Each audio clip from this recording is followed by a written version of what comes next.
வச்சு அதை வித்து இதை வித்து என் பையனை இன்ஜினியர் படிக்க வச்சு இப்போ வேலைக்கு போய் இப்போ செட் ஆனோம். அதுக்குள்ள ஆண்டவனுக்கு பொறுக்கலைங்க, யாருக்கும் பொறுக்கலன்னு தெரியல. என் பையன் போய் சேர்ந்துட்டான்.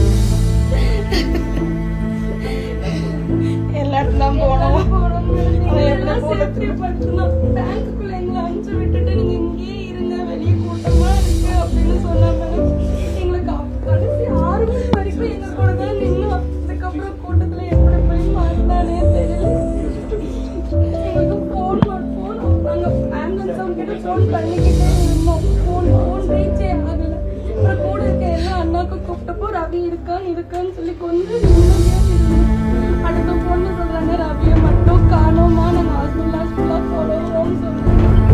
அப்புறம் சொன்னாங்க ரவி ஜிஹெச்ல வச்சிருக்காங்களா, கிரிட்டிக்கல் தான் சொல்லியிருக்காங்க, ரவி நமக்கு எங்கேயும் போக மாட்டான்னு சொன்னாங்க. அடுத்த நியூஸ் போன்னு சொல்றாங்க, பாப்பா நான் நம்மளை விட்டு போயிட்டாங்கடா பாப்பா அப்படின்னு. நம்ப முடியல. எங்க பையன் எங்கேயோ போயிருக்கான் தான் நாங்க நினைச்சிட்டு இருக்கோம். செத்த மாதிரியே தெரியல. என் பையன் வீட்டை விட்டு வெளியே போக மாட்டோம். நாங்க கூட திட்டுவோம், ஏன்னா எல்லாரும் மாதிரியே வீட்டுக்குள்ளேயே இருக்க, வெளியே போலாம். இல்ல எனக்கு வெளியே போக பிடிக்காதுன்னு 5 மணிக்கு மேல போய் ஃப்ரெண்ட்ஸை பார்த்துட்டு திருப்பி 10 மணிக்குள்ள வீட்டுக்குள்ள வந்துருவோம். வந்தோடனே கேட்பான் சாப்பாடு என்னன்னு, என் பையன் கூடயே விளையாண்டுட்டு இருப்பான். இப்ப நான் என்ன சொல்றதுன்னே தெரியல. போன வாரம் சனிக்கிழமை தான் கார் புக் பண்ணிட்டு வந்தேன் மேடம். எங்களுக்கு இந்த மாதிரி சனிக்கிழமை இந்த கார்ல உட்காந்து